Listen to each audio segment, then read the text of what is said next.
ఎందుకని అంటే ఇప్పుడు మీరు దక్షిణ భారతదేశంలో ఉన్నారనుకోండి, అది ఏ హేమంత ఋతువో లేకపోతే శరదృతువో అనుకోండి, మీరు ఇక్కడ ఉత్తరీయం వేసుకుని దేవాలయంలోకి వెళ్ళి అభిషేకం చేయగలరు.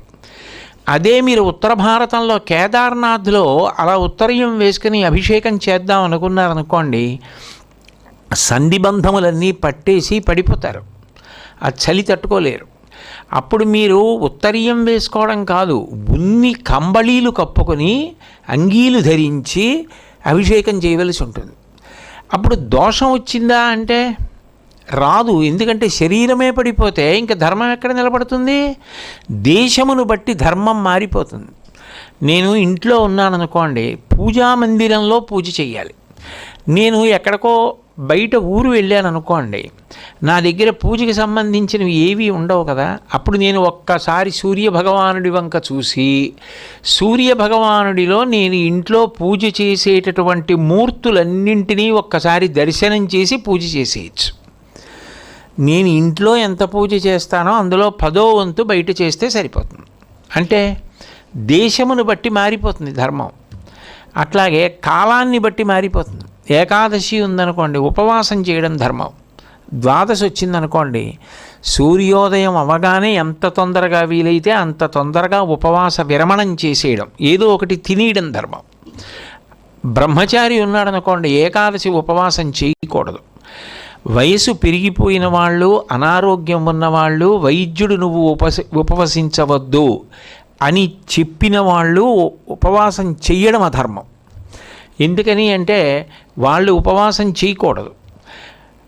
ఓపిక ఉన్నవాడు ఉపవాసం చెయ్యాలి. ఏకాదశికి ఉపవాసం ధర్మం, ద్వాదశికి పారణ ధర్మం, ప్రాతకాలం పూజ ధర్మం, పగటివేళ ద్రవ్య సముపార్జన ధర్మం, రాత్రివేళ ధార్మిక భోగం ధర్మం. ఇవన్నీ కూడా కాలమును బట్టి మారిపోతూ ఉంటాయి. ఇవి అన్నీ ఎప్పుడూ ఒక్కలా ఉండవు, ఒక్కొక్కప్పుడు ఒక్కొక్కలా ఉంటుంది. ప్రతిరోజు మధ్యాహ్న భోజనం చేస్తాం. కార్తీక మాసం వచ్చిందనుకోండి, అట్లా కాకుండా సాయంకాలం నక్షత్ర దర్శనం అయిపోయిన తరువాత భోజనం చేయడం ధర్మం. ఒక్కొక్కప్పుడు ఒక్కొక్కటి కాలమునందు మారిపోతూ ఉంటుంది ధర్మం. అలాగే ఆశ్రమాన్ని బట్టి ధర్మం మారిపోతుంది.